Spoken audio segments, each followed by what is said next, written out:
के G20 की summit Brazil में स्टार्ट हो रही है। The most important thing is कि इंडिया जो है वो 300 बेड का एक हॉस्पिटल नाइजीरिया में खोल रहा है और इंडियन डॉक्टर्स होंगे। दिस इज़ समथिंग वेरी आप देखिए ना दैट इज़ सॉफ्ट पावर। हमने एक अफ़गानिस्तान में 2 हॉस्पिटल खोले और हमने शोर डालना शुरू कर दिया जी हमने बड़ा काम किया। But remember but remember India is opening such many hospitals in Africa. कि इंडिया के प्राइम मिनिस्टर नरेंद्र मोदी साहब के वो एक बहुत बड़े ऑनर से नवाजा गया है और वो ऑनर ये है कि grand commander of the order of the niger PM Modi को दिया गया है। उन्होंने बड़ी बड़ी लंबी चौड़ी एडवर्टाइजमेंट डाली है। ठीक है जी। आपको पता है there are more than 200 Indian companies in in Nigeria जिन्होंने 27 अरब डॉलर लगाया। नमस्कार दोस्तों, जय हिंद। वीडियो शुरू करने से पहले अगर आपने हमारे चैनल को सब्सक्राइब नहीं किया है तो आप सबसे अनुरोध है प्लीज़ हमारे चैनल को सब्सक्राइब करें और हमारे वीडियो को लाइक करें। आइए हम पूरी वीडियो देखते हैं। दोस्तों भारत के वज़ीर-ए-आज़म नरेंद्र मोदी ने अभी नाइजीरिया का दौरा कंक्लूड किया और वो ब्राज़ील पहुंच गए हैं। The most important thing is कि इंडिया जो है वो 300 बेड का एक हॉस्पिटल नाइजीरिया में खोल रहा है और इंडियन डॉक्टर्स होंगे। दिस इज समथिंग वेरी आप देखिए ना दैट इज सॉफ्ट पावर। हमने एक अफगानिस्तान में 2 हॉस्पिटल खोले और हमने शोर डालना शुरू कर दिया जी हमने बड़ा काम किया। But remember India is opening such many hospitals in Africa and above all India जो है जो उसने नाइजीरिया ने ये कहा है कि हम इंडिया को सपोर्ट करते हैं ऑन ग्लोबल साउथ के हवाले से। अगर India is a voice of global south जो डॉक्टर जयशंकर कहता है कि that India is about to lead and India can lead 125 countries in the world, तो वो कहते हैं हम तैयार हैं, हम बिल्कुल तैयार हैं, हम ये चाहते हैं और इंडिया जो है वो आए। ठीक है जी। और अब आप इंडिया के पास आपको देखें पता है बड़े पत्ते बड़े होते हैं। इंडिया के पास पत्ता ये होता है कि अब इंडिया ने जब G20 की दिल्ली समिट कराई तो उन्होंने नाइजीरिया को इनवाइट कर लिया कि इनवाइट कर लें एज ए पार्टनर कंट्री। अच्छा अफ्रीका को ओवरऑल तो उन्होंने मेंबरशिप दिलाई लेकिन नाइजीरिया को भी इनवाइट कर लिया। तो वो कहते हैं जी हमारे लिए बड़ी पार्टनरशिप है। सो इंडिया की जो लीडरशिप है ये जो अफ्रीका के साथ उनको अपने बायलैटरल ताल्लुकात जो मजबूत कर रही है ये बहुत बहुत बहुत ज़रूरी है। मैं आपको बात बता दूं this is very significant. We need to understand Africa is very important player. लेकिन हमारा ये है कि हम समझते हैं कि सिर्फ सफ़ेद चमड़ी वाले जो लोग हैं ना उन्हीं के साथ हमें बात करनी है, उन्हीं के साथ इंगेज करना है, उन्हीं के साथ काम करना है। दिस ठीक है जी। उन्होंने बड़ी बड़ी लंबी चौड़ी एडवर्टाइजमेंट डाली है। ठीक है जी। आपको पता है there are more than 200 Indian companies in in Nigeria जिन्होंने 27 अरब डॉलर लगाया। सो अब देखें कि एक है जो फेडरल गवर्नमेंट का एक जो नाइजीरिया की फेडरल गवर्नमेंट है, ज़ाहिर बात है उसकी बहुत ज़्यादा एम्प्लॉयर्स हैं, बड़े पैमाने पे उन्होंने लोगों को हायर किया हुआ। लेकिन इंडियन कंपनीज़ के इतने ज़्यादा एम्प्लॉयर हैं कि फेडरल गवर्नमेंट के बाद सेकंड लार्जेस्ट एम्प्लॉयर जो हैं वो इंडियन कंपनीज़ के हैं। सो देखते हैं कि कितनी ज़्यादा उन्होंने इनकी सिग्निफिकेंस एंड वैल्यू जो है वो है उसकी। सो ये वजह है कि जो आप अगर देखें कि नरेंद्र मोदी वहाँ पे गए हैं, रुके हैं, लोगों से मिले हैं और अपना वो जिसे कहेंगे ना अब सुनने में ये भी आता है कि नरेंद्र मोदी जो है वो अफ्रीका को उन्होंने ख़ास तौर पे वैल्यू दी। अच्छा आपको मज़े की बात बताऊँ, पाकिस्तान ने भी अफ्रीका के ऊपर इंगेजिंग अफ्रीका पॉलिसी कराई, लेकिन हमारा फॉरेन ऑफिस बेचारा क्या करे।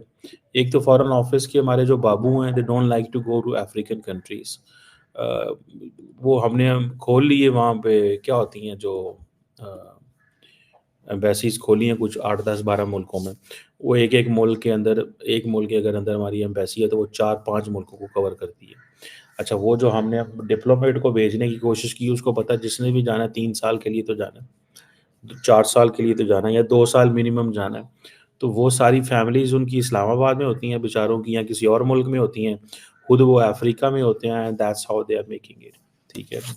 तो मुझे बड़ा इसमें बड़ा तरस आता है कि हमारे लोग अब वो जो एम्बेसियाँ हमारी वहाँ बनी हुई हैं अफ्रीका के अंदर वो खाली बिल्डिंग्स क्या करेंगी अगर हुकूमत ध्यान ही नहीं देगी।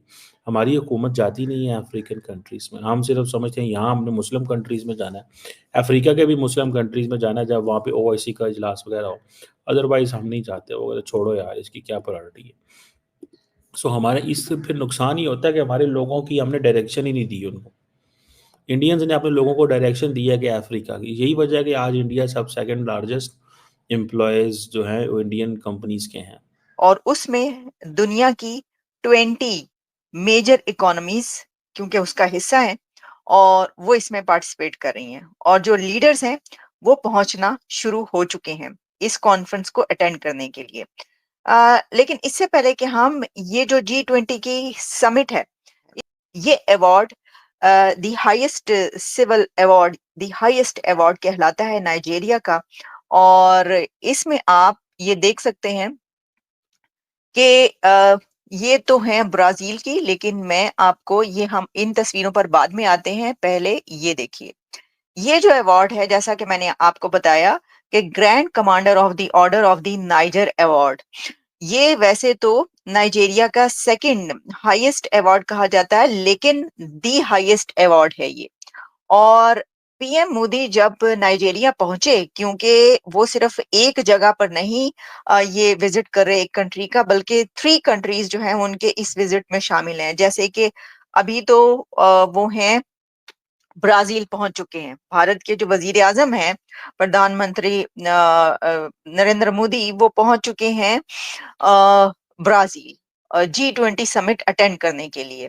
लेकिन इससे पहले वो नाइजीरिया होकर गए हैं, नाइजीरिया और घाना। और जो नाइजीरिया वहां पर उसका जो ये सिग्निफिकेंट विजिट रहा, एक तो ये कि बड़ी तादाद में वहां पे डायस्पोरा मौजूद है इंडिया का, और इसी के साथ डजन्स ऑफ, बल्कि ये कहना चाहिए हंड्रेड्स ऑफ इंडिया की कंपनीज जो हैं वो नाइजीरिया में काम करती हैं। बहुत बड़ी इन्वेस्टमेंट है नाइजीरिया में। और नाइजीरिया और इंडिया के बीच तेल की खरीदारी और जो है वो भी होती है, और नाइजीरिया इस हवाले से भी बहुत इंपॉर्टेंट कंट्री है।